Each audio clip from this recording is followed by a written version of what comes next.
এ কারণে বুঝি নাই, এ কারণেই আমাকে কোরআনে পাকের এই মেসেজটা আপনাদের হৃদয়ের গভীর পর্যন্ত অঙ্কিত করবার জন্য আমাকে একটু সুন্দর করে বিস্তারিত আপনাদের খেদমতে পেশ করতে হবে।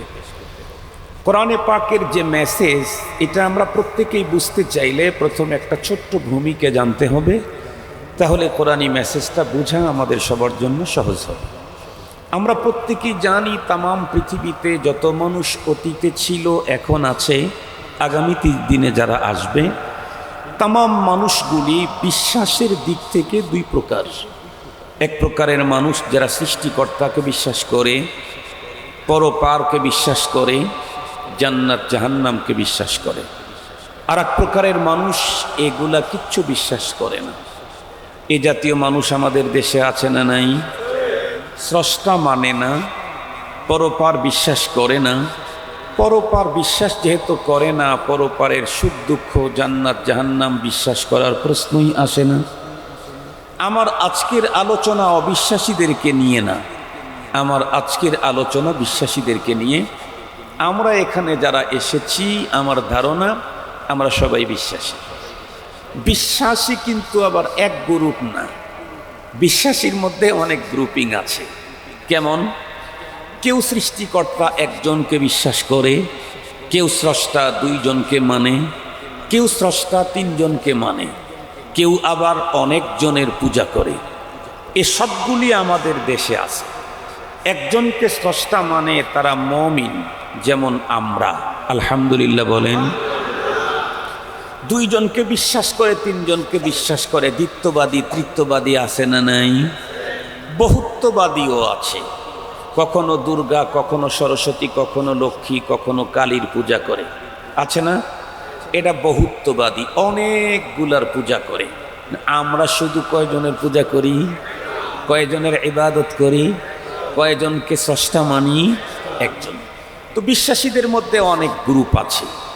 খুব ভালো করে বুঝবেন, এই পৃথিবীর যেই মানুষগুলি বিশ্বাসী, একত্ববাদের বিশ্বাসী হোক, দ্বিত্ববাদ তৃত্ববাদ বহুত্ববাদ যেই হোক, যারা স্রষ্টাকে মানে, পরপারকে বিশ্বাস করে, পরপারের সুখ দুঃখ বিশ্বাস করে, যে নামে বিশ্বাস করুক, জান্নাত জাহান্নামের নামে বিশ্বাস করুক, স্বর্গ আর নরকের নামে বিশ্বাস করুক, যে নামেই বিশ্বাস করুক, এ জাতীয় প্রতিটি মানুষ পরপারে সে সুখী হতে চায়। একজন মানুষ পরপারে দুঃখী হতে চায় না।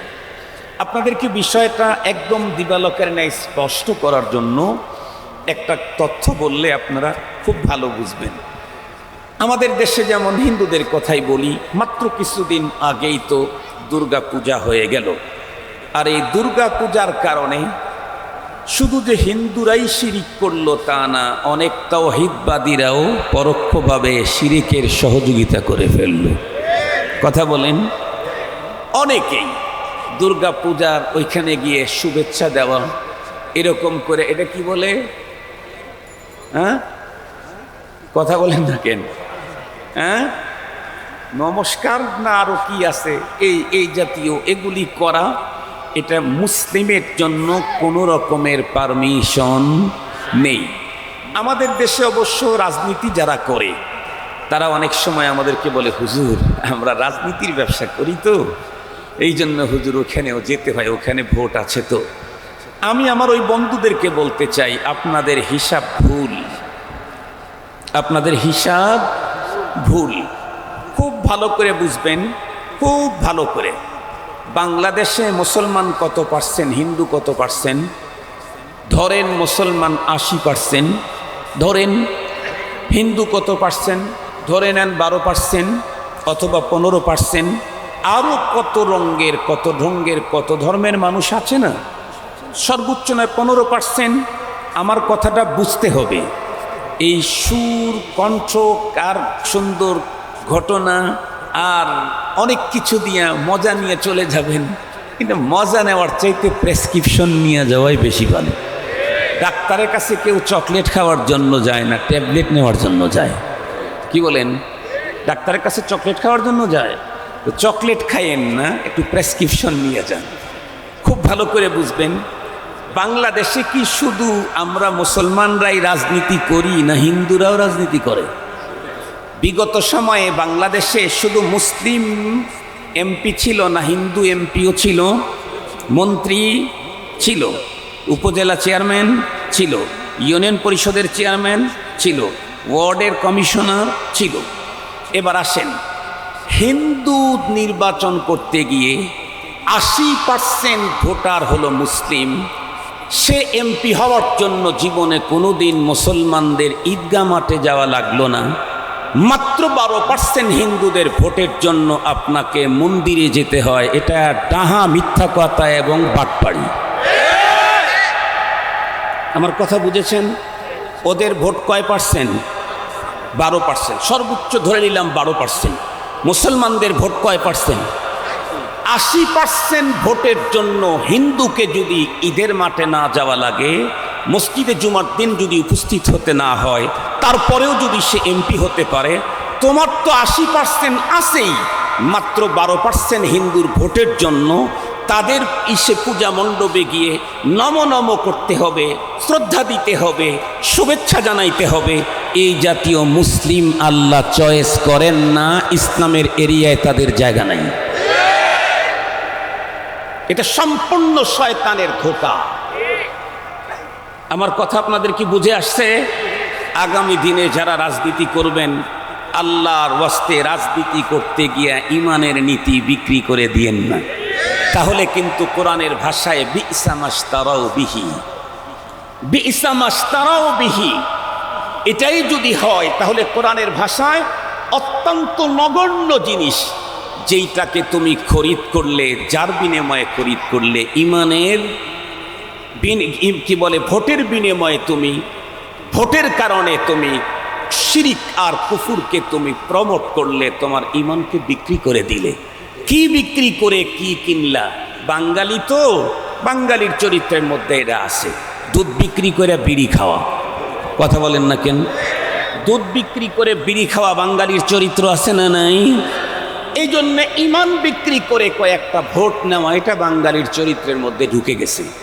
মনে রাখবেন, যাই হোক আমার ইমানটাকে সেফ রেখেই আমাকে চলতে হবে, নাইলে আমি মরণের পরে সারা দুনিয়ার সমস্ত মোল্লাদেরকে খরিদ করে যদি কুলখানি করেন, ফাতেহা খানি করেন, ইয়াসিন খানি করেন, আর রহমান খানি করেন, কোরআন খানি করেন, জিন্দিগিতে আপনার আমল নামায় একটা নেকি ঢুকাবার কোনো সুযোগ নাই। এ বিষয়টা একটু পরে আসতেছে। আমি এই বিষয়ে আপনাদেরকে প্রেসক্রিপশন করব, সবচাইতে দামি প্রেসক্রিপশন। আজকের ওয়াজ শুধু ওয়াজ না, আপনার ইমান হেফাজতের প্রেসক্রিপশন। খুব ভালো করে মনে রাখবেন। তো বলতেছিলাম, পৃথিবীর প্রতিটি মানুষ পরপারে কি হতে চায়? সুখী হতে চায়। কথা বলেন না কেন? কি হতে চায়? এমনকি হিন্দু, বহুত্ববাদী হিন্দু, তারাও পরপারে সুখী হতে চায়। এরা মরণের পরে স্বর্গে যেতে চায়, কেউ নরকবাসী হতে চায় না। বাস্তব প্রমাণ, হিন্দুদের ধর্মীয় পদ্ধতি, সিস্টেম, কালচার এবং তাদের আকীদা বিশ্বাসের একটা হলো, যত আপনজনই মারা যাক, যতই আপন হোক, কলিজার টুকরা সন্তান, জন্মদাতা পিতা, গর্ভধারিণী মাতা, অথবা রফিকায়ে হায়াত, অর্ধাঙ্গিনী, জীবন সঙ্গিনী, যার সাথে আমার ডিরেক্ট স্কিন, শরীরের সম্পর্ক, এই এত আপনজন যদি মারা যায়, হিন্দুদের সিস্টেম কি? চিতায় নিয়ে পুড়িয়ে দেওয়া। কথা বলেন না কেন? সিস্টেম কি? চিতায় নিয়ে পুড়িয়ে দেওয়া।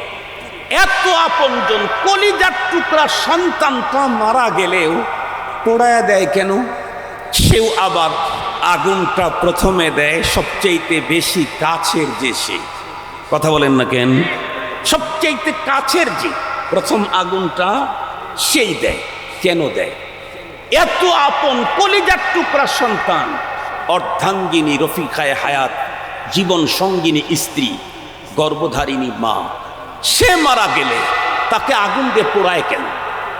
কারণ হলো, হিন্দুদের আকীদা বিশ্বাস হলো, একজন মানুষ পৃথিবীতে চলার পথে জীবনের বাঁকে বাঁকে, ফাঁকে ফাঁকে সৃষ্টিকর্তার সাথে অনেক ভুল বেয়াদবি হয়ে থাকে।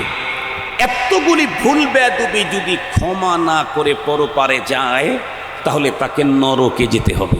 এত অপরাধ নিয়ে গেলে নরকে যেতে হবে। এই জন্য তারা কি চায়, বলে যা অপরাধ করেছে অতি আপনজন তার মুখে আগুন দিয়ে দুনিয়াতে শাস্তি দিয়ে আগুনে পোড়ায়া স্বর্গে পাঠায়া দেয়। কোথায় পাঠায় বলেন না কেন? আমাদের বিশ্বাস না, তাদের বিশ্বাস। আমি এখান থেকে একটা মাত্র পয়েন্ট আপনাদেরকে বুঝানোর জন্য এতগুলি কথা বললাম। তাহলে হিন্দু বহুত্ববাদী সেও মরণের পরে নরকে যেতে চায় না স্বর্গে যেতে চায়? আগুনে পুড়ে হলেও স্বর্গেই যেতে চায়, কেউ নরকবাসী হতে চায় না। সেই ক্ষেত্রে আমরা যারা একত্ববাদী, আমরা পরপারে জান্নাতি হতে চাই না জাহান্নামী হতে চাই? সবাই জান্নাতি হতে চাই। সবাইয়ের আওয়াজ তো হইল না। সবাই কি জান্নাতি হতে চাই? এখন ভালো করে শুনেন, জান্নাত কি আমাদের নানা বাড়ির সম্পদ? মা মারা গেলেই আমি পেয়ে যাব। দাদা বাড়ির সম্পদ কেন? অনেক বিল্ডিং সিল্ডিং দাদার ওই দিক থেকে বাবার কাছ থেকে পাওয়া যায় না? জান্নাতের মালিকানাও কি তাই হবে? তাহলে জান্নাতটা কার? একটু জোরে বলেন, কার? এই যে চশমাটা আমার নিজের টাকা দিয়ে কিনা, এই চশমার মালিক আমি। এই চশমা যদি আপনি নিতে চান তাহলে পন্থা হলো দুইটা, একটা বৈধ পন্থা আর একটা অবৈধ পন্থা। অবৈধ পন্থা হলো আমার কাছ থেকে জোর করে সিজ করে নেবেন, ডাকাতি করবেন, ছিনতাই করবেন, চুরি করবেন, জোর করে নেবেন, এটা অবৈধ পন্থা। বৈধ পন্থায় নিতে চাইলে আমি যেমনটি ভাবে দিতে চাই সেভাবে নিতে হবে। আমি যদি বলি আমার এই চশমা নিতে চাইলে আমারে 7,000 টাকা দিয়ে বানাইছি, 7,000 টাকা দিতে হবে, তাহলে 7,000 টাকাই আপনাকে দিয়ে নিতে হবে। যদি বলি যে না 7,000 টাকা দিয়ে বানাইছি আমি 2,000 টাকায় বিক্রি করে দেব, তাহলে 2,000 টাকা দিয়ে নিতে হবে। আমি যদি বলি যে না আমি 1 টাকাও নেব না, ফ্রি দেব, তাহলে আপনি ফ্রি পেয়ে যাবেন। কথা বলেন। আমি জিজ্ঞেস করতে চাই, জান্নাতের মালিক যেন কে? বানাইছেন জানি কে? তাহলে আল্লাহর জান্নাত আপনারা নিতে চাচ্ছেন, আমিও নিতে চাচ্ছি। তাইলে পন্থা হলো দুইটা, একটা বৈধ আর একটা অবৈধ। অবৈধ পন্থায় জান্নাত দখল করার কোনো সিস্টেম আছে নাকি? ছিনতাই করবেন জান্নাত?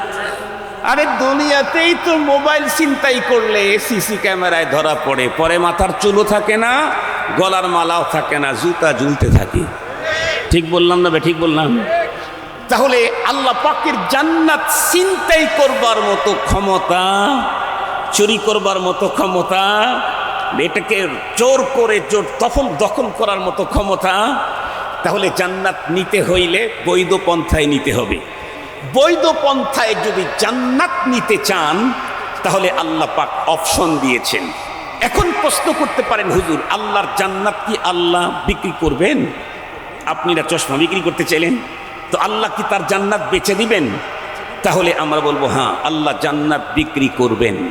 কোরআন শরীফ আল্লাহ তাআলা বলেন, ইন্নাল্লাহা আশতারা মিনাল মুমিনিনা আনফুসাহুম ওয়া আমওয়ালাহুম বিআন্না লাহুমুল জান্নাহ।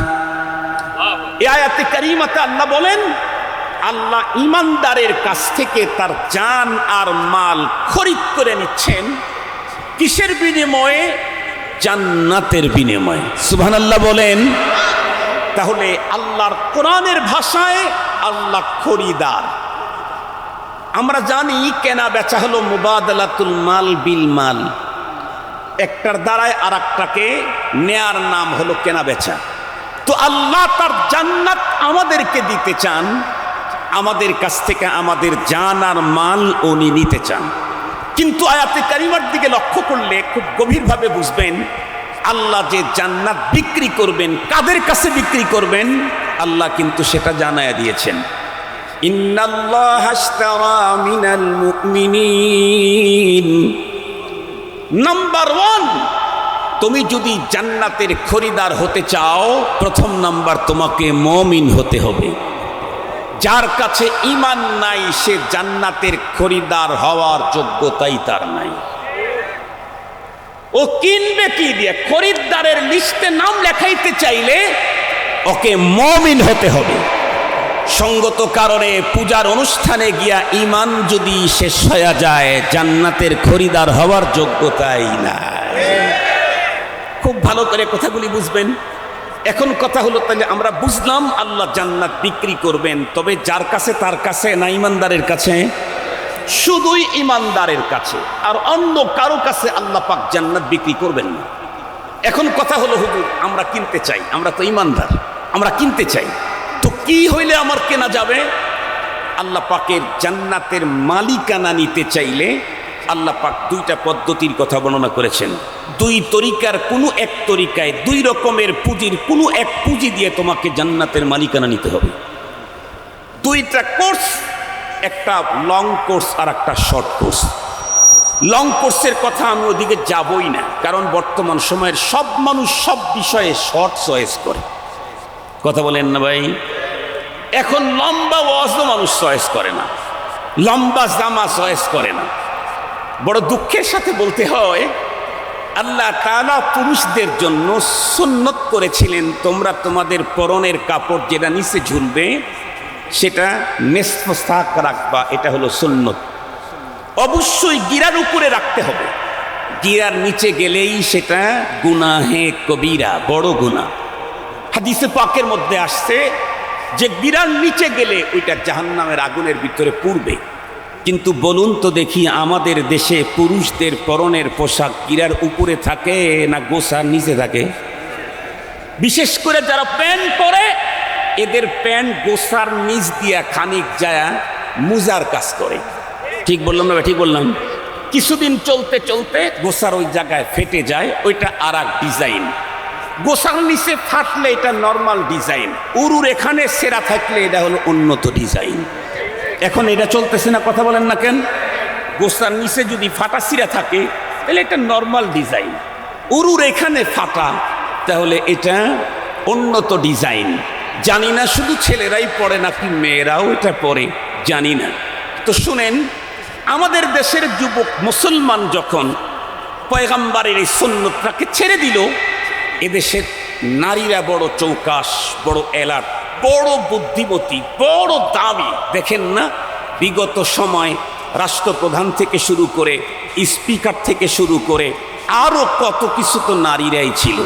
আমাদের দেশের বড় বড় রাজনীতিবিদ যারা আছে, তাদের লম্বা গলার সুন্দর কথা আমরা শুনতে পাই, কিন্তু সবচাইতে বড় দুঃখ লাগে, লজ্জা লাগে, বলতেই আসলে মাথাটা নিচের দিকে নোয়া যায়। এত বড় একটা রাষ্ট্র, টোটাল রাষ্ট্রের মধ্যে পুরুষ নাই রাষ্ট্র চালাবার মতো, নারীর পিছনেই ইক্তেদা করা লাগে তোমাদের।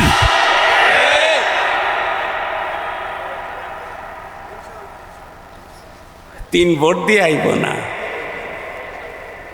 মাশাআল্লাহ, ইনশাআল্লাহ বলছেন, আল্লাহ জানি তাই কবুল করে। আপনাদের ভোটের চাইতে এপার আর ওপারের মেকানিজমের দাম বেশি। আমরা কিছুক্ষণ আগে একটা হিসাব বলছি না, যে 12% ভোটের জন্য কেন মুসলমান হিন্দুদের পূজা অনুষ্ঠানে যায়? এখানে 12% না, এখানে 80%-এর উপরে আছে। এদেশের মানুষ মনে করে আমার রাষ্ট্রীয় ক্ষমতায় বসাবে আর ধরে রাখবে হলো কাঁটাতারের ওই পারের লোক, না হয় 7 সমুদ্র 13 নদীর ওই পারের লোকেরা। এই জন্য তারা যেখানে গেলে আমাকে চয়েস করবে, আমি সেখানে যাব। ঈমান থাক আর যা। আল্লাহ তাআলা ওই জাতীয় রাজনীতি থেকে কাফনের কাপড়ে জড়া রাখ পর্যন্ত আমাদেরকে হেফাজত করুন। কারণ কাফন পর্যন্ত ঈমান নিয়ে ঢুকতে পারলেই আরে কি এর কসুর, বাংলাদেশ আর পাকিস্তান আর ইন্ডিয়া, এ পৃথিবীর মতো 10 পৃথিবীর সমান জান্নাতের মালিকানা আমি পাব। আর সে 5 বছরের জন্য। কথা বলেন না কেন? 5 বছরের জন্য। সেখানে কি আবার 36শে জুলাইও ঘটবে? আরো জোরে বলেন। একে তো 5 বছরের জন্য না, দ্বিতীয় নাম্বার 36শে জুলাই ঘটার কোনো সম্ভাবনাই নাই, চিরকালের জন্য। সুতরাং এই ছোট্ট রাজদুনিয়ার রাজত্বর জন্য আমি পরপারের চিরস্থায়ী রাজত্বকে ছাড়তে পারি না। মুহতারাম হাজরিন, খুব ভালো করে কথাগুলি মনে রাখবেন। কি জানি বলতেছিলাম, সবাই ভুলে গেলেন? আচ্ছা, আমি আমার মূল কথাটা আপনাদের খেদমতে বলি। সেটি হলো যে জি জি জি ওটা আমার মনে আছে। মূল কথা যেটা আপনাদেরকে বুঝাইতে চাচ্ছি সেটি হলো, রব্বুল আলামিনের জান্নাতের মালিকানা কেউ নিতে চাইলে তাহলে দুইটা কোর্স, একটা হলো লং কোর্স, একটা শর্ট কোর্স। আমি বলছিলাম শর্ট কোর্স, বলতেছিলাম সেখান থেকে মেয়েদের কথা। তো আমাদের দেশের মেয়েরা চিন্তা করে দেখলো নবীজির গুরুত্বপূর্ণ একটা সুন্নত, সেটা হলো পরনের কাপড়টা নিচেরটা গিরার উপরে রাখবে। এটা যুবকেরা যেহেতু মানতেছে না, আমল করতেছে না, তো আমরা আমলটা করে নেই। এজন্য এখন বাংলাদেশের অধিকাংশ মেয়েদের দেখবেন পেলাজুনা বেলাজুনা কি একটা পরে, ওইটার সুন্নতি হলো নেসফে সাক, ওইটার সুন্নতি হলো নেসফে সাক। নাউজুবিল্লাহ বললেন না? ইসলাম তো নারীর ব্যাপারে স্পষ্ট কথা বলেছে, ইয়া নিসা আন-নবী লাস্তুন্না কাআহাদিম মিনান নিসা ইন ইত্তাকাইতুন্না ফালা তাখদানা বিল কওল ফায়াতমাআল্লাযী ফী কলবিহি মারাদু ওয়া কুলনা কওলাম মা'রুফা। এখানে ইসলাম নারীর দেহ তো আছেই, নারীর সাউন্ডের উপরে পর্দা আরোপ করেছেন। আল্লাহ বলেছেন, এই নবীর স্ত্রীগণ, কিয়ামত পর্যন্ত পৃথিবীতে যত মুসলিম নারী আসবা, তোমাদেরকে বলছি ইনিত্তাকাইতুন্না, অন্তরে যদি আল্লাহর ভয় থেকে থাকে তাহলে তুমি তোমার মধুর কণ্ঠস্বর ভিন্ন কোনো পুরুষকে শুনতে দিও না। অসুস্থ হয়েছ, তুমি ডাক্তারের কাছে যেতে হবে, নারী ডাক্তার নেই, পুরুষের কাছে যেতে হচ্ছে। মিষ্টি কথা বলার পারমিশন, পুরুষ ডাক্তারের কাছে চিকিৎসা নেওয়ার পারমিশন আছে, কিন্তু ডাক্তারের সাথে মিষ্টি কথা বলার পারমিশন। বাসায় কেউ নাই, অফিস থেকে লোক আসছে, প্রশাসনের লোক আসছে, বারবার নক করতেছে, কেউ নাই, নিরুপায় হয়ে আপনাকেই কথা বলতে হচ্ছে, আপনি মুসলিম নারী। এখন ওই লোকের সাথে, বেগানা পুরুষের সাথে মধুর কণ্ঠে নরম সব ভাষায়, কোমল ভাষায় কথা বলার পারমিশন নেই, কর্কশভাবে কথা বলতে হবে। নারী যখন বাসায় থাকবে তখন তার শরীরের বিশেষ বিশেষ অংশ ঢেকে রাখলে চলে, কিন্তু নারী যখন ঘর থেকে বের হবে তখন তার মাথা থেকে পায়ের তালু পর্যন্তই ঢেকে রাখতে হবে, এটা কোরআনের বিধান। কিন্তু বর্তমান সময় বাংলাদেশে অনেক ইসলামিক স্কলার বের হয়েছে, অনেক, যাদের ফতুয়া হলো নারীরা হাতের কবজি, মুখমণ্ডল এবং পায়ের গিরার নিচের অংশটুকুন বের করে চলতে পারে।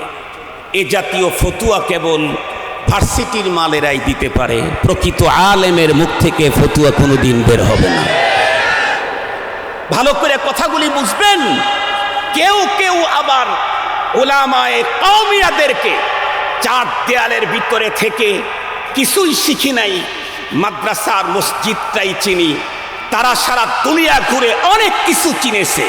ঠিকই বলেছে আমার ওই ভাই, আমরা মাদ্রাসার মসজিদ চিনি, আর তোমরা সারা দুনিয়া ঘুরে এখনো মাদ্রাসা মসজিদকেও চিনতে পারো নাই। কাদের ব্যাপারে কথা বলো, কাদের ব্যাপারে? উলামায়ে কওমিয়া, উলামায়ে কওমিয়া শুধু এ বাংলায় নয়, বাংলাদেশের উলামায়ে কেরাম এখন বিশ্ব মানচিত্রে নাম্বার 1। সারা দুনিয়াতে 127টা রাষ্ট্রের হিফজুল কোরআন প্রতিযোগিতায় ফার্স্ট হয় কোন মাদ্রাসার?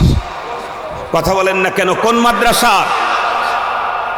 তাম পৃথিবীতে যদি 10 জন 5 জন বিশ্বমানের কারি থাকে, তার মধ্যে একজন বাংলাদেশের সূর্য সন্তান কারি আহমদ বিন ইউসুফ আল আজহারি। উনি কোথাকার?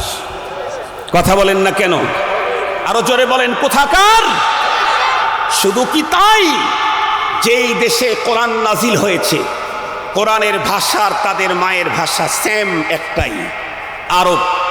এই আরবের ভিতরে বর্তমান সময়ে বিশ্বনন্দিত যে ইসলামিক স্কলার আছে, মুহাক্কিক যারা আছে, তাদের ভিতরে বর্তমান সময়ে সমসাময়িক বিষয় নিয়ে উন্নত মানের কিতাব যারা রচনা করেছেন, বই লিখেছেন, তাদের ভিতরে আরব আমিরাতে তোমাদের মতো ইসলামিক স্কলার যারা আছে, ভার্সিটির মাল, তাদের কয়েকটা কিতাব সমাদৃত হয়েছে আরবে। আর কওমি অঙ্গনের সূর্য সন্তান, জাতীয় মসজিদের সম্মানিত খতিব আব্দুল মালিক সাহেব হাফিজাহুল্লাহ এবং হযরত মাওলানা হিফজুর রহমান কুমিল্লাবী আরবি কিতাব যেটা লেখছে 22, 24, 26 খণ্ড হয়ে গেছে, আরবি টু আরবি। কাদের ব্যাপারে চার দেয়ালের ভিতরে থেকে দিন দুনিয়া বোঝে না, কাদের ব্যাপারে বললা? ঠিক আছে তো মাথা, না ডেট ফেল কোনো কিছু খেয়ে ফেলেছ? মুহতারাম হাজিরিন, স্পষ্ট ভাষায় বলতে চাই, স্পষ্ট ভাষায় বলতে চাই, আজকের পৃথিবীতে আল্লাহর কোরআন সঠিক সুন্দর বোঝ যদি থেকে থাকে 1% বেশি হলে, অরিজিনাল হলে উলামায়ে দেওবন্দের কাছেই আছে। 1%ও যদি বেশি হয়। এই জন্য এই জাতীয় বক্তব্য জাতির সামনে দিয়ে জাতিকে বিভ্রান্তি না করার জন্য অনুরোধ জানাচ্ছি। আমি আপনাদের খেদমতে আপনাদের বিষয়টা তুলে ধরতে চাই। বলতেছিলাম কি, নারীরা এখন দিন থেকে দূরে, তাদের ব্যাপারে স্পষ্ট ঘর থেকে বের হলে তারা তাদের টোটাল দেহটাকেই ঢেকে রাখবে, কিন্তু তারা পরনের প্লাজো পর্যন্ত এত উঁচা পরে যত উঁচায় পুরুষদের পরার কথা হাদিসে পাকে ছিল, এত উঁচা পরে। এ নারী, কোন পুরুষ যদি তার পরনের কাপড় গিরার নিচে দেয়, এটা যেমন জাহান্নামে যাবে। কোন নারী বাইরে যাইতে যদি তার দেহের অংশ এভাবে ঘুরে বেড়ায়, তাহলে সে নারীর ব্যাপারে আল্লাহ রাসূল বলেছেন, লা ইয়াদখুলনাল জান্নাহ ওয়ালা ইয়াজিদনা রিহাহা, সে জান্নাতে যাবে না, জান্নাতের ঘ্রাণও কোনোদিন পাবে না। মুসলমান ভাইরা আমার, খুব ভালো করে বুঝবেন, আল্লাহ পাক রব্বুল আলামিন কোরআনে হাকিমের ভিতরে শর্ট করছে, যদি পৃথিবীর কোনো মানুষ আল্লাহর জান্নাতে যেতে চায় তাহলে তার জন্য দুইটা কথা বলেছেন, দুইটা জিনিস লাগবে। আল্লাহ বলেন, ইন্নাল্লাযীনা আমানু ওয়া আমিলুস সালিহাত কানাত লাহুম জান্নাতুল ফিরদাউসি নুজুলা। একদম ডাইরেক্ট আল্লাহর কথা। তোমার কাছে যদি দুইটা পুঁজি থাকে, তুমি গ্রামের হও, শহরের হও, এদেশের হও, বিদেশের হও, সাদা হও আর কালো হও, মালিক হও আর শ্রমিক হও, হুজুর হও আর তাবলিগ হও আর পাবলিক হও, যেই হও না কেন, পুঁজি যদি তোমার কাছে দুইটা থাকে, তাহলে তুমি মরণের পরে আমি তোমাকে মেহমানদারি করব জান্নাতুল ফিরদাউসে। সুবহানাল্লাহটা খুব আস্তেই হয়ে গেছে। তার মানে কি ওয়াজ বেশি হয়ে গেছে? কথা বলেন, আল্লাহ কি বলে দিলেন? খালিদিন। কতদিন? বাংলা। খালিদিন কিন্তু বাংলা না, খালিদিন হলো আরবি। খালিদিন মানে চিরস্থায়ী, কোনদিন সেখান থেকে রিটার্ন ব্যাক আসতে হবে না। এটা বা বুঝাবার জন্য আল্লাহ আবার বললেন আবাদা। তাহলে পৃথিবীর কোনো একজন মানুষ পরপারে আল্লাহ পাকের জান্নাতি যদি হতে চায়, তাহলে তার জন্য দুইটা পুঁজি লাগবে। একটা হলো ঈমান, দ্বিতীয় নাম্বার নেক আমল। বিষয়টাকে আরো সংক্ষিপ্ত করে সুন্দর করে বুঝাবার জন্য বলি, তামাম পৃথিবীর সমস্ত মানুষই তো পরপারে আল্লাহর আদালতে উঠবেই। আল্লাহ পাক নিজেই বলেন, কুল্লু নাফসিন দাইকাতুল মাউত ওয়া ইন্নাকুম তুওয়াফাউনা উজুরাকুম ইয়াওমাল কিয়ামাহ ফামান যুহজিহা আনিন নারি ওয়া উদখিলাল জান্নাতা ফাকাদ ফাজ ওয়া মাল হায়াতুদ দুনিয়া ইল্লা মাতাউল গুরুর।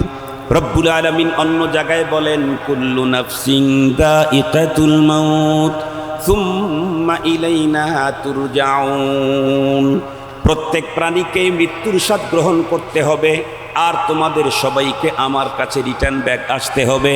আল্লাহ পাকের দরবারে বন্ধুরা আমার, হাসরের মাঠে যখন আমরা সবাই দাঁড়িয়ে যাব, আল্লাহ পাক হাসরের মাঠে বিচার কাজ কমপ্লিট করার পরে মানুষ হবে তিন গ্রুপ। এক প্রকারের মানুষ প্রথম চান্সেই জান্নাতে যাবে, আর জীবনে কোনোদিন তাকে জান্নাত থেকে বের হতে হবে না। আর এক প্রকারের মানুষ প্রথম চান্সে জাহান্নামে যাবে, আর জীবনে কোনোদিন জাহান্নাম থেকে বের হতে পারবে না। আর এক প্রকারের মানুষ এমন থাকবে, প্রথম চান্সে জাহান্নামে যাবে, কিন্তু দীর্ঘমেয়াদী স্বল্পমেয়াদী সাজা ভোগের পরে কোনো একটা টাইমে আবার তারা জান্নাত পেয়ে যাবে। এই তিন গ্রুপ পরপারে মানুষ হবে, তিন গ্রুপ। এর বাইরে একজন মানুষকেও বন্ধুরা আমার খুঁজে পাওয়া যাবে না। এখন আমি জিজ্ঞাসা করতে চাই, আমরা কোন গ্রুপে ঢুকতে ইচ্ছুক? আর একটু জোরে বলেন।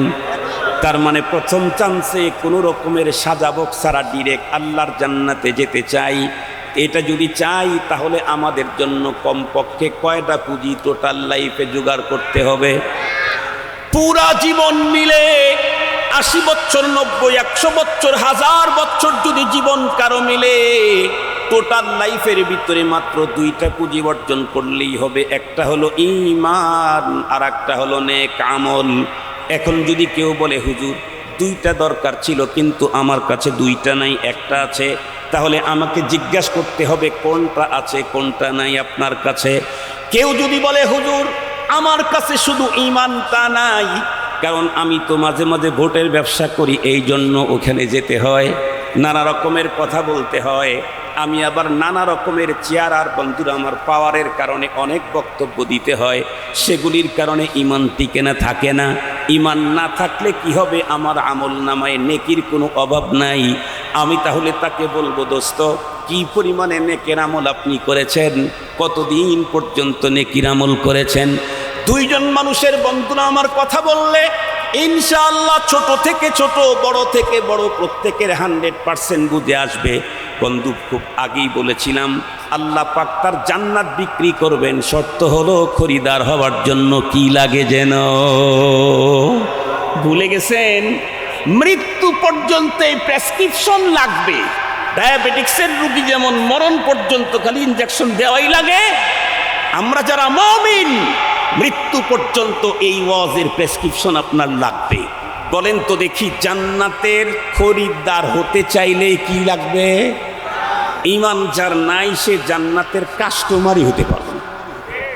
তারপরে কি কি দিয়ে কিনতে হবে ওইটা তো আলাদা আলোচ্য বিষয়, ওইটা পরে বলা হবে। যেহেতু বন্ধুরা আমার তার কাছে ঈমান নাই, এখন যদি বলে হুজুর নেক আমলের তো অভাব নাই, তাহলে বলবো কি পরিমাণে নেক আমল আপনার আছে।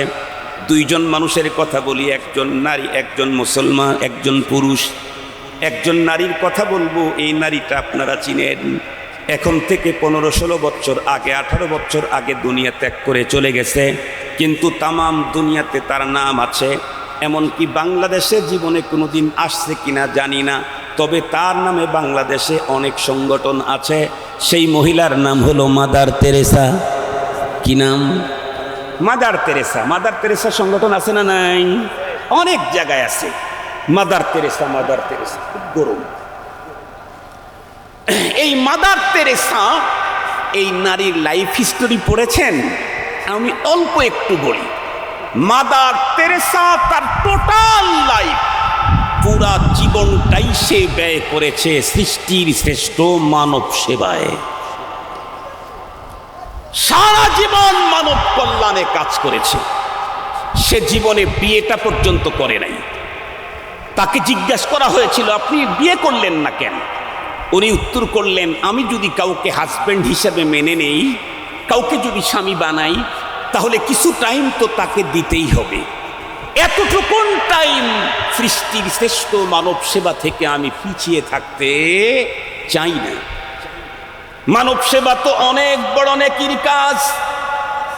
বুখারীর হাদিস আমাদের প্রত্যেকের জানা আছে, একজন পতিতা নারী জীবনে 1 টাইম একটা তৃষ্ণার্ত কুকুরের বাচ্চাকে পানি পান করানোর কারণে আল্লাহ তাকে জান্নাত দিয়েছিলেন।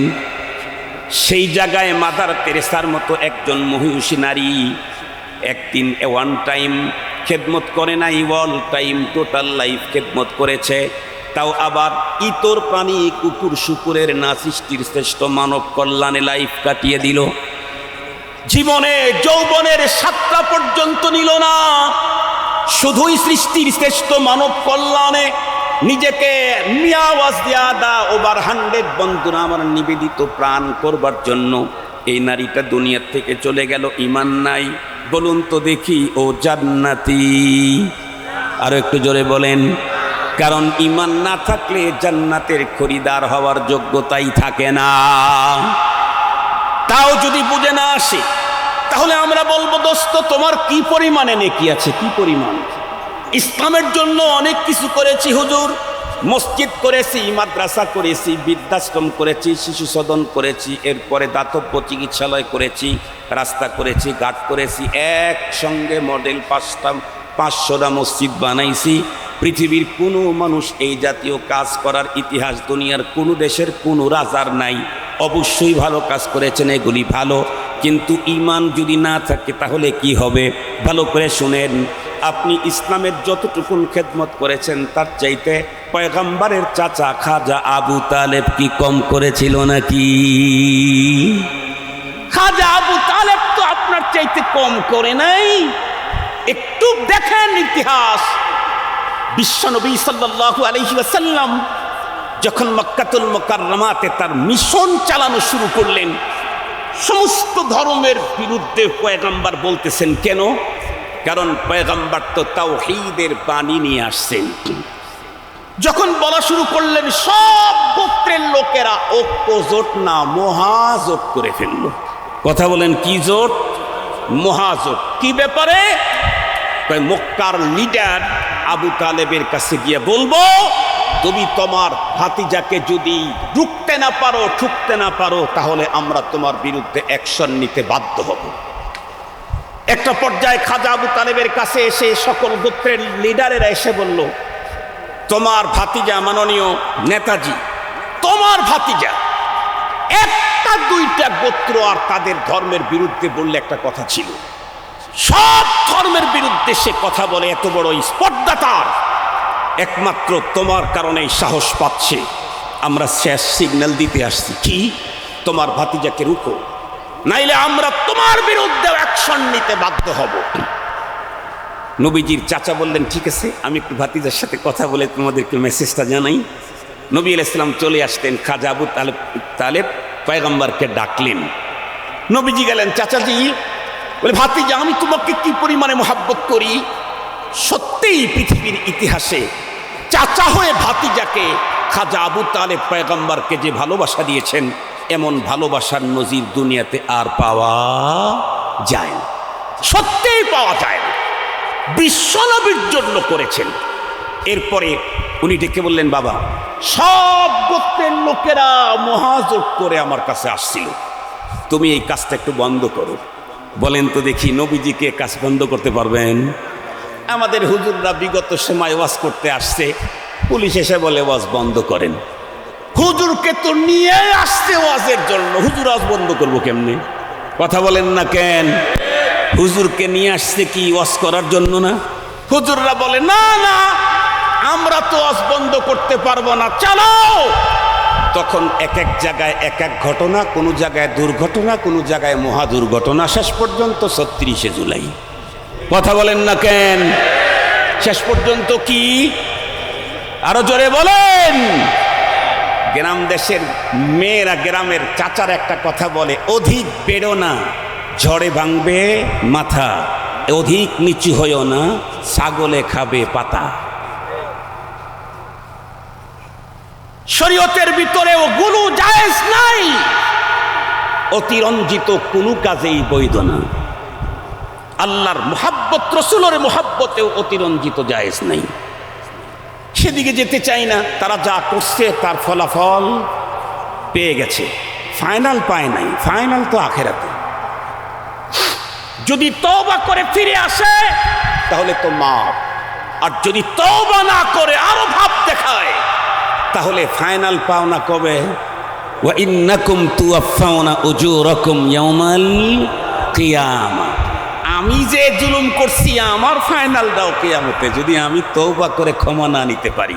শুধু ওই গ্রুপকে বলেন না, নিজেরাও একটু অ্যালার্ট থাকেন, আমাদেরও সজাগ থাকতে হবে, কাউকে ছাড় দেওয়া হবে না। যাক, সেটা কথা না। পয়গম্বর সাল্লাল্লাহু আলাইহি ওয়াসাল্লাম চাচাকে বললেন, চাচা কি বলতে আসছেন আপনি আমারে?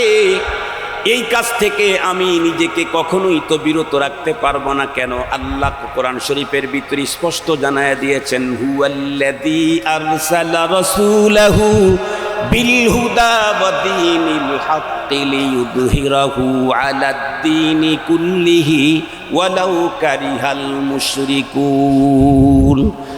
রব্বুল আলামিন দুনিয়াতে রাসূল পাঠান কেন? নবীদের অনেকগুলি দায়িত্বের কথা কোরআন শরীফের মধ্যে আল্লাহ বর্ণনা করেছেন।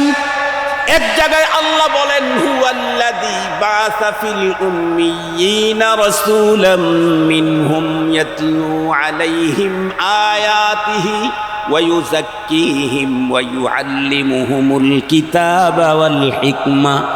আর এক জায়গায় আল্লাহ বলেন, ইয়া আইয়ুহান নবী ইন্না আরসালনাকা শাহিদাও ওয়া মুবাশশিরাও ওয়া নাযীরা ওয়া দাঈয়ান ইলাল্লাহি বিইذনিহি ওয়া সিরাজাম মুনীরা। আল্লাহু আকবার বলেন। ওই জায়গায় বলছেন এই উদ্দেশ্যে, আর এক জায়গায় বলছেন এই উদ্দেশ্যে। তার মানে সব কাজই আপনার। সুবহানাল্লাহ বললেন না যে এই সব কাজই আপনার। আল্লাহ রব্বুল আলামিন জানায় দিলেন, রাসূল তো পৃথিবীতে পাঠিয়েছি আমি সকল ভ্রান্ত ধর্মের উপরে দ্বীনে হকটাকে বন্ধুরা আমার উঁচু করবার জন্য আল্লাহ রাসূল পাঠিয়েছেন। শুধু কি এতটুকুন বলেছেন? না না, আল্লাহ তার রাসূলকেও ডেকে বললেন, কুল হাদিহি সাবিলি, কুল হাদিহি সাবিলি আদউ ইলাল্লাহ,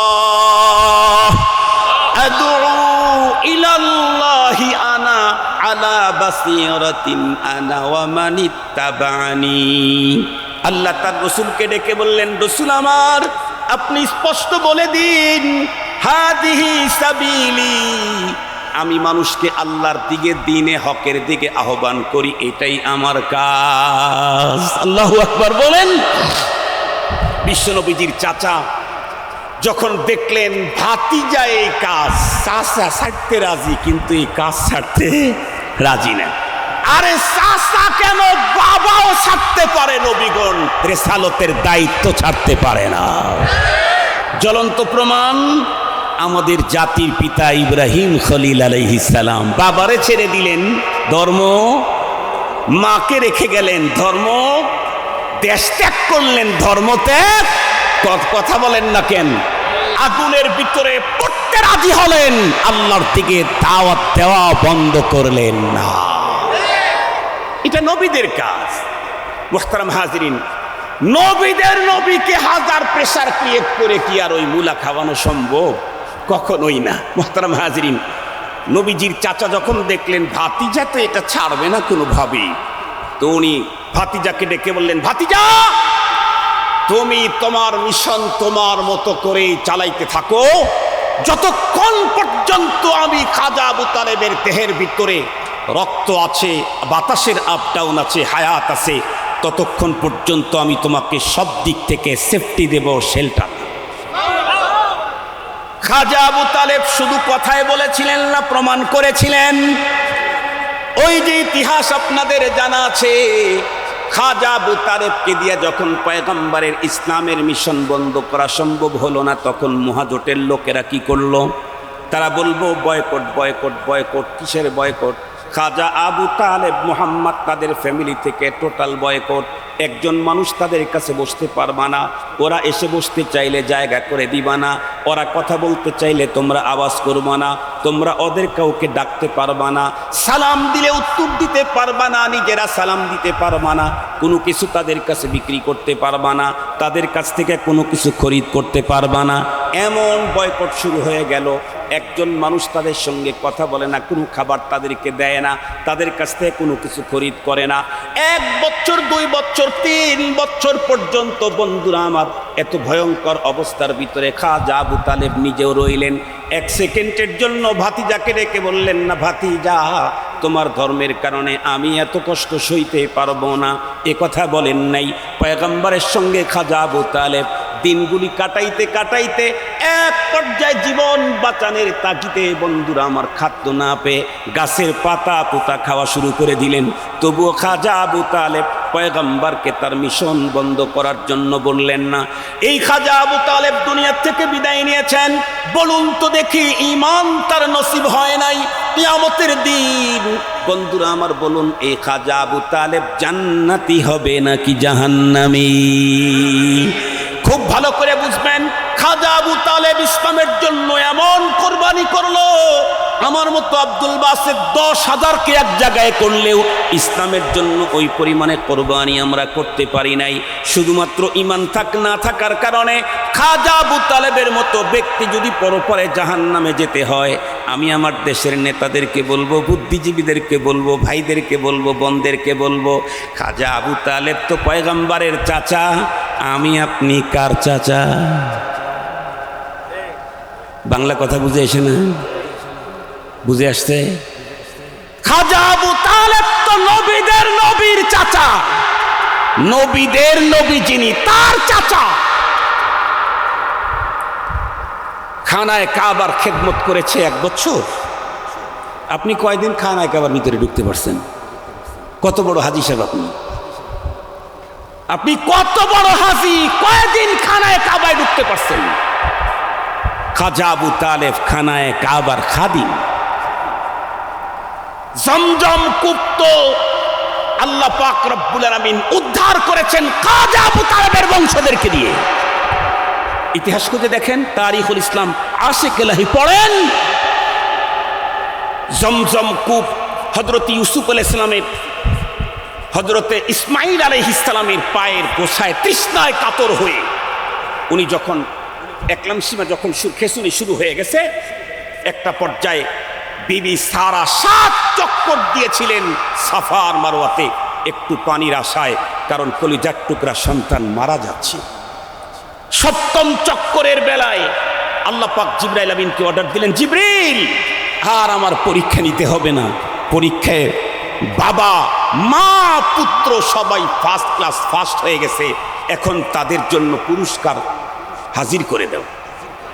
কি কয়? আমার আগামী দিনের পয়গম্বর, আমার পয়গম্বর মুহাম্মদুর রাসূলুল্লাহর বাবা হযরত ইসমাঈল, তার বাম পায়ের গোছার নিচে ছোট শিশু পাকা হয়ে আঘাত করতে করতে একটু গর্ত হয়েছে না?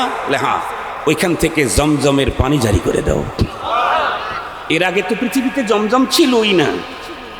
জমজমের এই ঝর্ণা তো শুরুই হয়েছে ইসমাঈল পয়গম্বরের পায়ের গোছার আঘাতে। সেই জমজম কূপ কালের পরিবর্তনে কোনো একটা সময় সমস্যা বিভিন্ন ইটি হয়ে গিয়েছিল, আল্লাহ পাক তাদের দ্বারা এই খেদমতটা নিয়েছেন। সুবহানাল্লাহ বললেন না? যে খাজা আবু তালেব কোন বংশের? ইসমাইলি বংশের মানুষ। ইসমাইলি বংশের মানুষ, যেই বংশের একজনের পায়ের কোচায় জমজমের পানি জারি হয়, সেই বংশের লোক খাওয়ার পরেও ঈমান না থাকার কারণে জান্নাত না জাহান্নাম? এ দোস্ত, মসজিদ বানাইছেন 500টা, মাদ্রাসা বানাইছেন 2000টা, হুজুরদেরকে রমজান আসলে এই কোরবানি আসলে লাখ লাখ টাকা হাদিয়া দেন, এটা সব ভালো কাজ, আগামী দিনে আরো দিবেন। তবে ঈমান ছাড়া এগুলি দিয়ে কাজ হবে না। এগুলো তো সব ছোট হুজুর, আসল হুজুরকে খেদমত করেও কাজ হয় নাই। আসল হুজুর তো মুহাম্মদুর রাসূলুল্লাহ সাল্লাল্লাহু আলাইহি ওয়াসাল্লাম, তার খেদমত করেছে খাজা আবু তালেব। কিন্তু ঈমান ছাড়া জান্নাতের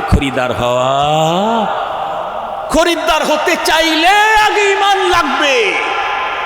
দুঃখের সাথে বলতে হয়, বাংলাদেশে এখন ঈমান ভাঙ্গার হিরিক লেগে গেছে। কি ভাঙ্গার হিরিক লাগছে? একটা কথা বলে শেষ করে দিচ্ছি, আপনারাও কষ্ট পেতেছেন, আমারও বয়ান করতে কষ্ট হচ্ছে, অসুবিধা নাই। 1 ঘন্টা পূরণ হওয়ার আর 3 মিনিট বাকি আছে। আলহামদুলিল্লাহ, আমি আমার কথা শেষ করে দিচ্ছি। আল্লাহ আল্লাহ, আমরা অজু করি না, অজু ছাড়া নামাজ হবে না। তো মনে করেন একজন মানুষ অজু করলো, আপনারা তো এখানে আলেম ওলামা নাই, ওই কথা বলে লাভ নাই। আপনাদের জন্য ওয়াজ আলাদা, আলেম থাকলে তাদের জন্য আলাদা ওয়াজ। দোকানে গেলে দেখবেন এক্সপার্ট যে দোকানদার, সে কাস্টমারের দিকে তাকায়াই বোঝে যে এর সামনে কি জাতীয় মাল হাজির করা দরকার। কথা বলেন না কেন?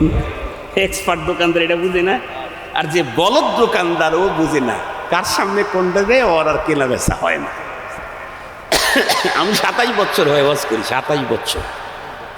আল্লাহর মেহেরবানিতে পৃথিবীর অনেক জায়গায় যাওয়ার সুযোগ হয়েছে। ওই 28 বছরে 115টা রাস্তায় আমি যাই নাই। অনেকে আছে না, বা বয়সই হলো 28 বছর না 30 বছর, এর ভিতরে 100 এতটা রাস্তায় ঘুরে আসছি, অত রাস্তা আমি যাই নাই। আমি কয়েকটা হাতে গোনা কয়েকটা রাস্তায় গিয়েছিলাম। তো যে কথা আপনাদেরকে বলতেছি, একজন মানুষ অজু করলো নর্মাল পানি দিয়ে না, জমজমের পানি দিয়ে, এর চাইতে উন্নত মানের পানি আর নাই। একেবারে যেমনি অজু করা দরকার তেমনি অজু করলো, করে নামাজটা শুরু করলো কোথায়? একদম আমরা তো সবাই কাবা শরীফের দিকে নামাজ পড়ি, ও নামাজ পড়া শুরু করলো কাবা শরীফের ভিতরে। তাহলে ওর নামাজের চাইতে দামি নামাজ তো আর কারো হবে না। ও কোথায় ঢুকে নামাজ পড়তেছে? আপনারা যদি বলেন হুজুর কাবা শরীফের ভিতরে ঢুকে নামাজ পড়তে পারবো, হ্যাঁ পড়তে পারবেন। কুদুসের রাজা বাদশাহ হওয়া ছাড়া তো হয় না, রাজা বাদশাহ ছাড়াও হয়। কেমনে আপনাদেরকে বলে দিই, আল্লাহ যদি আপনাদেরকে আল্লাহর ঘরে নেয় তখন আপনারা চেষ্টা করেন। আল্লাহর ঘরের একটা সাইডে দেখবেন এই ওয়াল দেওয়া আছে, ওয়াল একটু ঘোরা ওয়াল দেওয়া আছে, দেখছেন কি আপনারা ছবিতে?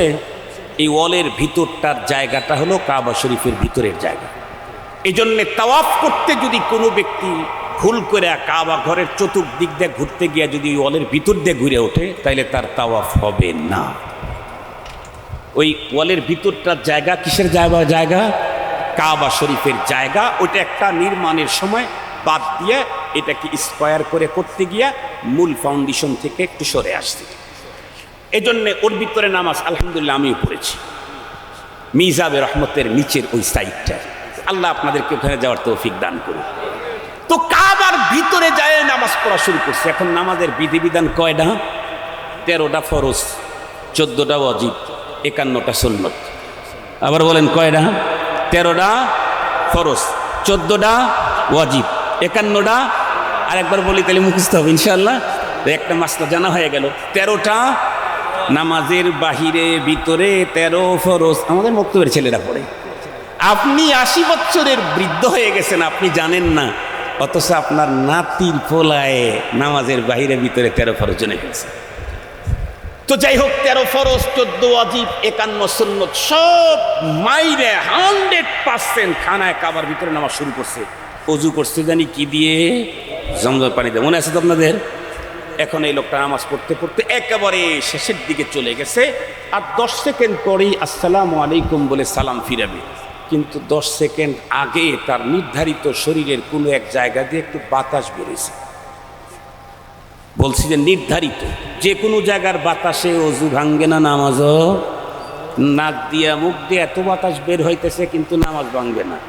আর একটা জায়গা আছে যেখান দিয়ে বাতাস বেরোলে, কথা বলেন না কেন? কেউ যদি না বোঝে তাও ভাঙবে, কেউ যদি বোঝে তাও ভাঙবে। আওয়াজ যদি হয় তাও ভাঙবে, আওয়াজ যদি না হয় গোপনে গোপনে বের হয়, কথা বলেন না কেন, তাও ভাঙবে। এত কিছু মেনে নামাজ পড়া শুরু করে দিয়েছিল। সালামের আগে 5-10 সেকেন্ড আগে যদি বাতাস বের হয় তাহলে নামাজ। আবার কথা বলেন, 80 বছর পর্যন্ত আপনি মোল্লা বাড়ির ছেলে, আপনি বক্তৃতায় বলতেন আমার দাদা মোল্লা ছিলেন, 10 গ্রামের ঈদগাহ মাঠের খতিব ছিলেন, ইমাম ছিলেন, আমার মা আবেদা সাহেদা ছিলেন, বিবি আসিয়ার মতো বুজুর্গ ছিলেন, সব আমরা মেনে নিলাম। আপনিও ভালোই ছিলেন। 80 বছর, 84 বছর, 74 বছর, 75 বছর বয়স হওয়ার পরে আপনি যদি বলেন যে ইসলামের শরীয়তকে ব্যক্তিগত জীবনে মানি, সামাজিক জীবনে মানি, রাষ্ট্রীয় জীবনে বিশ্বাস করি না, তাইলে আপনার ইমানদার অবস্থা হবে যেই লোকটা বাইতুল্লাহর ভিতরে নামাজ পড়তে লাগছিল, সালাম ফিরানের রাগ দিয়ে বাতাসে যা হয়েছে আপনার তাই হবে। এখানে কাউকে ছোট করা খাটো করা টার্গেট নয়, সকলের ইমান রক্ষা করা হলো আমার টার্গেট। আমি এমন কথা বলবই না যে কথার দ্বারায় আমার ইমান, কথা বলেন না কেন, যে কথার দ্বারায় আমার ইমান, দুনিয়ার সব ছাড়তে পারি, ইমান ছাড়তে পারি না। দুনিয়ার সব ছাড়তে পারি, ইমান ছাড়তে পারি না। আমি তো কিছুই হই নাই, আমারে যদি জাতিসংঘের মহাসচিব বানাইতে চায়, আল্লাহকে হাজার নাজার জেনে বলতেছি, যদি বলে এখানে মহাসচিব জাতিসংঘের, এখানে ইমান, তুমি যদি জাতিসংঘের মহাসচিব বানিয়ে দিব, ইমান ছাড়তে হবে। আর যদি ইমান রাখতে চাও তাহলে তুমি মহাসচিব আসো, তোমাকে বহিষ্কার করব, ইমানের পথে থাকতে হবে। আমি কোন দিকে যাব? আপনারা কোন দিকে যাবেন? ইনশাআল্লাহ, ইনশাআল্লাহ। জীবন যদি যায়, আরো জোরে বলেন, না খেয়ে যদি থাকতে হয়, বস্ত্রহীন যদি পড়ে থাকতে হয়, জুলুম আর নির্যাতন যদি হয়, জীবনের বিনিময়ে ইমান ছাড়ব না। সেখানে 3 মাসের পদের জন্য ইমান বিক্রি করার তো প্রশ্নই আসে না। কথা বলেন না কেন? 3 মাসের কি জন্য বললাম, আমাদের জাতীয় আপা এই যে চলে গেলেন উড়াল মেরে, কয় মাস পর্যন্ত ছিলেন? কথা বলেন না কেন? মোহতারাম হাজিরিন, মাত্র কয়েক মাস। আগামী নির্বাচনের পরে কয় মাস থাকতে পারবে অত সহজ না।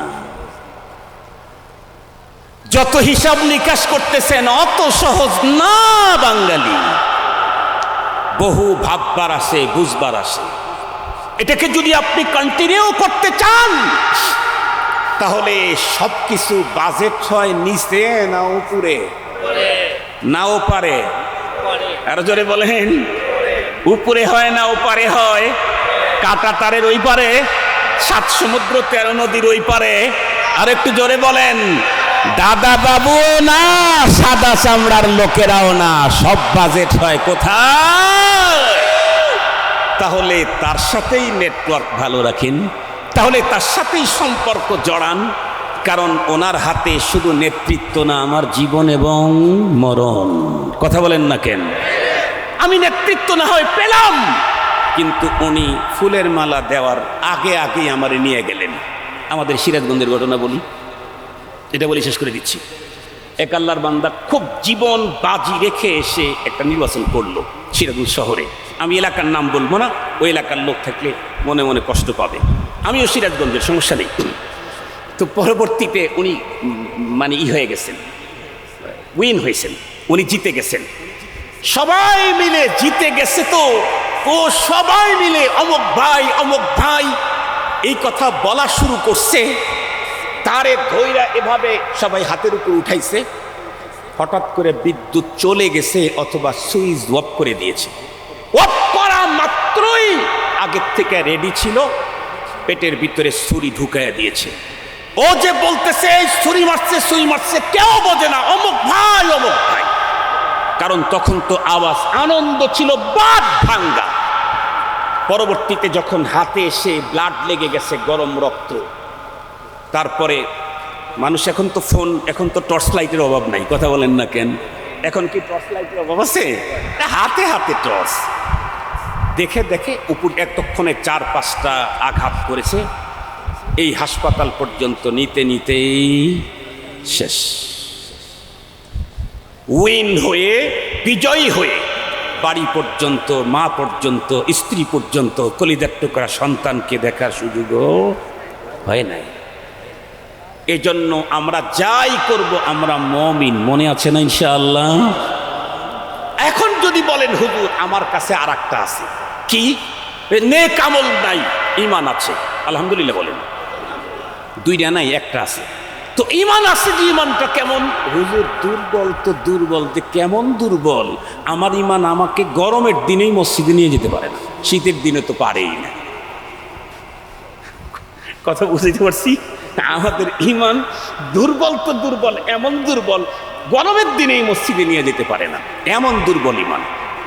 আহলে সুন্নাত ওয়াল জামাতের আকীদা কোরআন হাদিস থেকেই বলছি।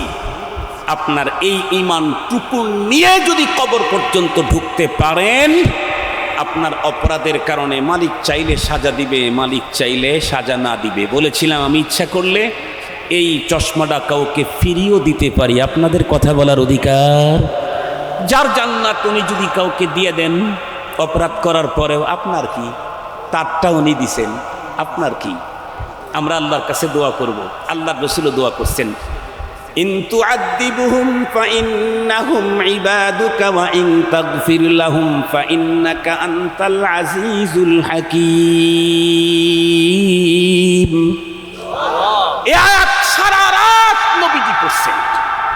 ইন তুআদ্দিবুহুম ফাইন্নাহুম ইবাদুক, আয় রব তোমার বান্দাদেরকে তুমি যদি শাস্তি দাও কারো কিচ্ছু বলার নেই, কারণ তুমি সৃষ্টি করেছো, তুমি যা খুশি তাই করবা। ওয়া ইন তাগফির লাহুম, তুমি যদি ক্ষমা করে দাও তাহলে গালিবুন আলা আমরিক, তুমি তোমার এই কাজে সক্ষম এবং তুমি অত্যন্ত বড় হিকমতওয়ালা, তুমি বড় ক্ষমাশীল, তো ক্ষমাই করে দিবা। সুবহানাল্লাহ বললেন না যে? মুহতারাম হাজিরিন, ঈমান যদি দুর্বল হয় তবুও ঈমান নিয়েই কবরে যাব, ঈমান কবরে যাওয়ার আগে জানি ভেঙ্গে না যায়। ঈমান যদি ভেঙ্গে কবরে যায় তাহলে আমি কার চাচা? খাজা আবু তালেব নবীর চাচা হওয়ার পরেও কোনো লাভ, কথা বলেন না কেন? আখেরাতে আর কোনো সুপারিশের কোনো সুযোগ নেই। আমি আমার আলোচনা এখানেই শেষ করে দিচ্ছি। আপনারা কি দোয়া ছাড়া যাবেন না দোয়া করে যাবেন? আপনাদের এখানে একজন লোক কি এমন আছে যেই লোকের আপনজন মরে নাই একটাও? এরকম কেউ আছে? সারা দুনিয়াতেই নাই। কারো দাদা মারা গেছে, কারো নানা গেছে, কারো বাবাই গেছে, কারো সন্তান গেছে, কারো স্ত্রী গেছে, কেউ না কেউ কবরে আছেই আছে। আমরা তাদের রুহের মাগফিরাত কামনায় দোয়া করব। রব্বানা লা তুযিগ কুলুবানা বাদা ইদ হাদাইতানা ওয়া হাব লানা মিন লাদুনকা রাহমা ইন্নাকা আনতাল ওয়াহ্হাব। রব্বুল আলামিন একটি দ্বীনি মাদ্রাসার ইন্তেজামে আয়োজিত পঞ্চম বার্ষিক ওয়াজ মাহফিলের আখেরি মুহূর্তে রাত্রি 12টা বেজে গেছে।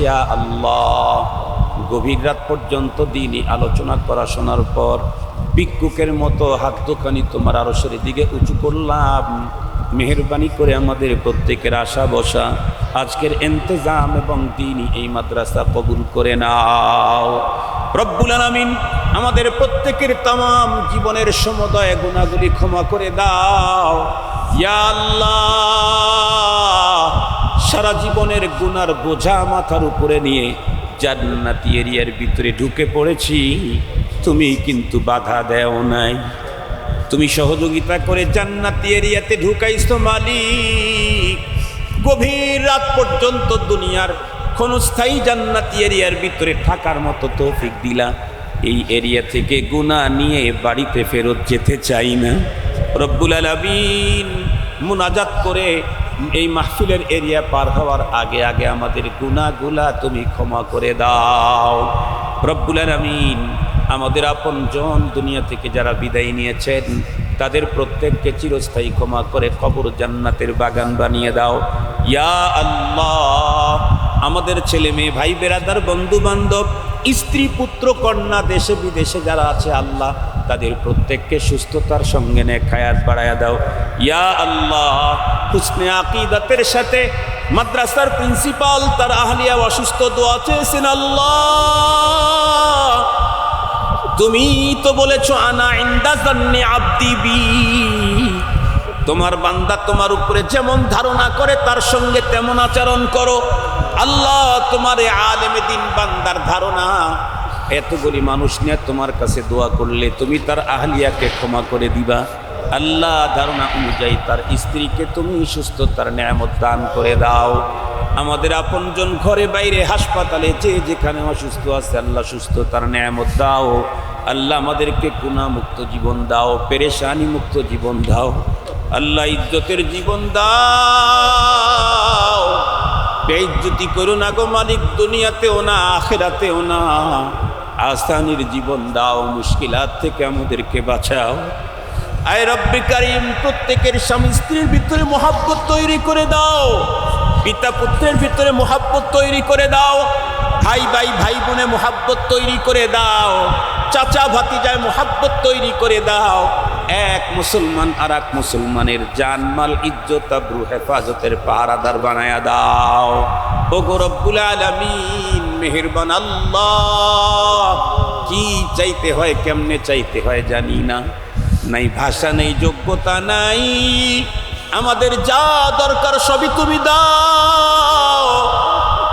আল্লাহুম্মা ইন্না নাসআলুকাল খায়রা কুল্লাহ ওয়া নাউযু বিকা মিনাশ শাররি কুল্লি আল্লাহুম্মা ইন্না নাসআলুকা মিন খায়রি মা সাআলাকা মিনহু নাবিয়্যুক ওয়া হাবিবুকা মুহাম্মাদুন সাল্লাল্লাহু আলাইহি ওয়াসাল্লাম ওয়া নাউযুকা মিন শাররি মা ইসতাআযাকা মিনহু নাবিয়্যুকা ওয়া হাবিবুকা মুহাম্মাদুন সাল্লাল্লাহু আলাইহি ওয়াসাল্লাম ওয়া আনতাল মুস্তাআন ওয়া আলাইকাল বালাগ ওয়া লা হাওলা ওয়া লা কুওয়াতা ইল্লা বিল্লাহ। মাওলাই কারীম আমাদের ঈমান রক্ষা করো, আমাদের আমল রক্ষা করো, আমাদের আকীদা রক্ষা করো। আল্লাহ আমাদেরকে কখনো বেঈমান বানায়ো না। আল্লাহ ইয়া মুকাল্লিবাল কুলুব সাব্বিত কুলুবানা আলা দীনিক ইয়া মুসাররিফাল কুলুব সাররিফ কুলুবানা আলা তাআতিক। রব্বুল আলামিন, জানি না কখন যে দুনিয়ার থেকে বিদায় নেওয়া লাগে। আল্লাহ জান্নাতের উপযুক্ত না বানাইয়া আমাদের কাউকে কবরে ডাক দিও না। আল্লাহ মাদ্রাসা সহ সকল মাদারেসে দিনিয়া কবুল করে নাও। আল্লাহ সভাপতি মহোদয় সহ যারা সহযোগিতা করছে কবুল করে নাও। প্রত্যেকের মনের বৈধ তামান্না কবুল ও মঞ্জুর করে নাও। কার মনে কোন ব্যথা বেদনা আছে দূর করে দাও। মা বোনদেরকে তুমি 5 ওয়াক্ত নামাজি দিনদার হিসেবে কবুল ফরমাও। ওয়া সাল্লাল্লাহু তাআলা আলা খায়রি খালকিহি মুহাম্মদ ওয়া আলা আলিহি ওয়া সাহবিহি আজমাইন ওয়ারহামনা মাআহুম বিরহমাতিকা ইয়া আরহামার রাহিমিন।